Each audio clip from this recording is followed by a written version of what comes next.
Hi guess Mahesh friends ఆంధ్రప్రదేశ్లో TGT పోస్టులకు సంబంధించి ఒక ముఖ్యమైన అప్డేట్ అయితే రావడం జరిగింది. మరి ఆ యొక్క అప్డేట్ చూసినట్లయితే 6-7 తేదీలో సోషల్ వెల్ఫేర్ గురుకుల టీచర్ పోస్టులకు కౌన్సిలింగ్ అని చెప్పి సమాచారం అన్నమాట.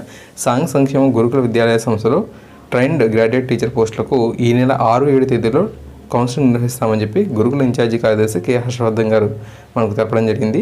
మరి 6వ తారీఖున ఏమున్నాయంటే తెలుగు, సోషల్, ఇంగ్లీష్ సబ్జెక్టులో కౌన్సిలింగ్ అయితే ఉంటుంది. మరి 7వ తారీఖున physical science, mathematics, biological science, Hindi సబ్జెక్టులకు కౌన్సిలింగ్ అనేది జరుగుతుంది. జోన్ల వారీగా 4 జోన్స్ పరిధిలోని DCO కార్యాలయాల్లో కౌన్సిలింగ్కు ఉదయం 10:30కు హాజరైతే అవ్వాలని చెప్పి కూడా అప్డేట్ అయితే ఉంది. ఓకేనా, ఈ వివరాలకు మనం జ్ఞానభూమి వెబ్సైట్లో పరిశీలన చేయవచ్చు అనమాట. అంతేకాకుండా జోన్ 2లో ఫిజికల్ సైన్స్ పోస్టులు, జోన్ 3లో బయాలజికల్ సైన్స్ పోస్టులకు కౌన్సిలింగ్ అనేది నిలిపివేస్తారు. తమకు అర్హత ఉన్న పోస్ట్ ఇవ్వలేదంటూ కొందరు కోర్టును ఆశ్రయించడంతో ఆపివేసినట్లుగా కూడా అప్డేట్ అయితే ఉంది. మరి కోర్టు అనుమతి ఇచ్చిన తర్వాత ఈ సబ్జెక్టులో వారికి ఆయా జోన్ పరిధిలో కౌన్సిలింగ్ అయితే జరుగుతుందని చెప్పి కూడా తెలపడం జరిగింది. ఓకేనా, సో ఈ విధంగా మనకు ఇన్ఫర్మేషన్ అయితే రావడం జరిగింది. మరి టీజీటీ పోస్టుకు సంబంధించిన ఈ ముఖ్యమైన అప్డేట్ని తప్పకుండా మీ మిత్రులందరికీ తెలియజేయండి. Thank you.